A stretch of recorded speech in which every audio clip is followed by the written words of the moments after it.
பிரண்டியில் recipe செய்யலாம்.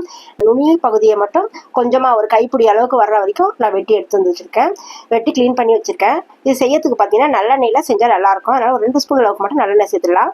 சேர்த்துட்டு நல்லா ஒரு இலையோட நல்லா ஒரு கொழுந்து பீசஸாக இந்த அளவுக்கு எடுத்துக்க பாருங்கள். ஒரு 2 இனுக்கு தான் எடுத்துகிட்டு வந்தேன்.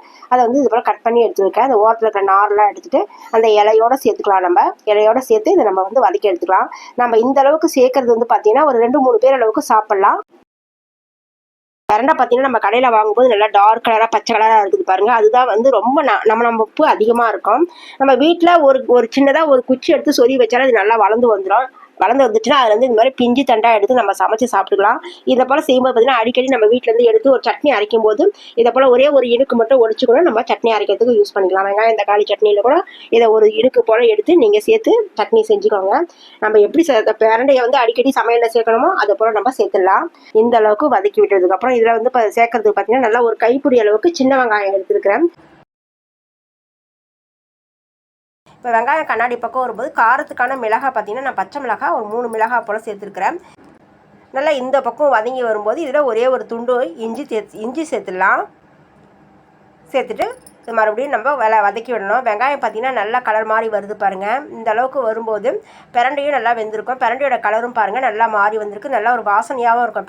பிரண்டை நல்லா வெந்து வந்ததும் நல்லா இந்த அளவுக்கு கொஞ்சம் கருகுன போல் இருக்குது பாருங்கள். இந்த அளவுக்கு வதக்கி விட்டுட்டு இதில் ஒரு 2 ஸ்பூன் அளவுக்கு தேங்காய் துருவல் சேர்த்துடலாம்.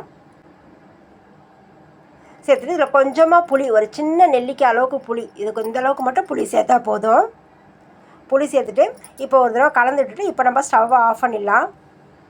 டக்குன்னு ஒரு பிரண்டையை துவையல் செய்யணுன்னா இதை போல் கொஞ்சமாக வெங்காயம், ஒரு துண்டு இஞ்சி, ஒரு 2 ஸ்பூன் அளவுக்கு தேங்காய் துருவல் இருந்தால் போதும். ஒரு 2 இனுக்கு பிரண்டையை வச்சு ஒரு துவையல் வந்து நம்ம வந்து ரெடி பண்ணிடலாம். பார்த்திங்கன்னா நல்லா ஆற விட்டு நான் மிக்ஸி ஜாரில் சேர்த்து நான் அரைச்சி எடுத்துன்னு வந்துட்டேன். அரைச்ச விழுது பார்த்திங்கன்னா இந்த பக்குவத்தில் இருக்கணும். இதில் வந்து பார்த்திங்கன்னா நான் கொஞ்சம் கருவேப்பிலை சேர்த்துடுறேன். சேர்த்துட்டு இந்த துவையலுக்கு தேவையான அளவுக்கு உப்பு சேர்த்துடலாம்.